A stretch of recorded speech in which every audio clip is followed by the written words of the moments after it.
Washington, President Donald Trump seems to be relying more on his good political instincts in recent weeks. Whether it is sending U.S. troops to the border with Mexico or imposing tariffs on Chinese goods, Trump seems to be hearkening back to his roots as a presidential candidate in 2016, eager to wear the badge of a political disruptor, much as he promised on the campaign trail. Emblematic of this shift in style, Trump literally tossed away his prepared script during a recent discussion on tax reform in West Virginia, where he continues to enjoy high approval ratings. "You know, this was going to be my remarks. It would have taken about 2 minutes. But the hell with it. That would have been a little boring, Trump told the crowd.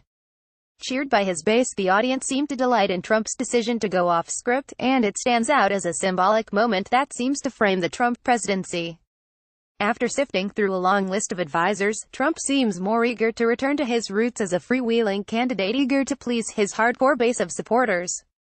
File, President Donald Trump, Center, smiles as people applaud him during a roundtable discussion on tax policy in White Sulphur Springs, WVA, April 5, 2018.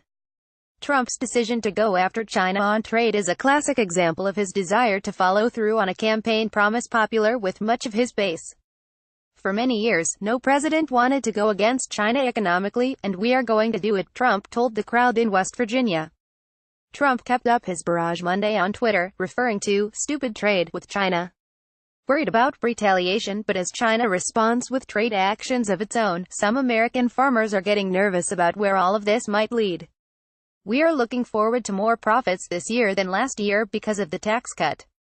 Hope we don't have to give it all away due to the tariffs, said Iowa hog farmer Jeff Rear. Whether it is expressing a desire for U.S.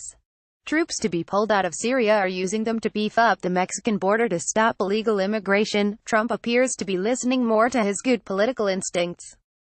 It signifies to me that Donald Trump believes that he can run the whole shebang administration and that he can do it from Twitter, said University of Virginia analyst Larry Sabato via Skype.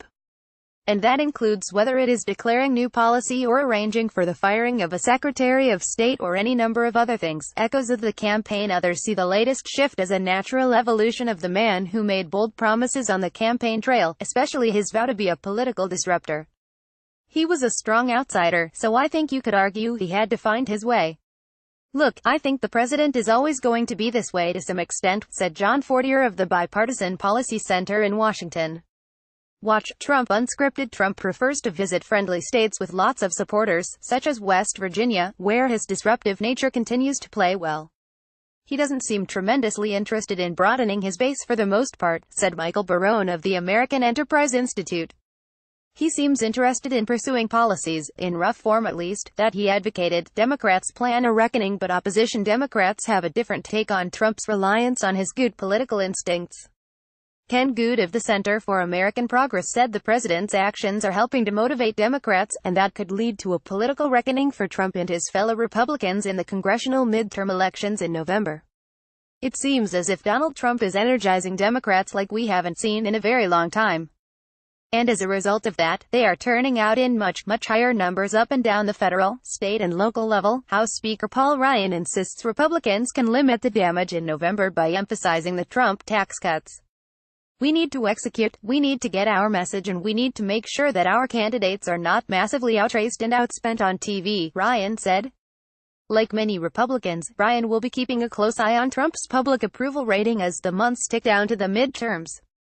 Trump's approval has increased slightly in recent days in several polls, but his average approval is still around 41%, and that usually is a precursor to significant congressional losses for the party holding the White House during a midterm election.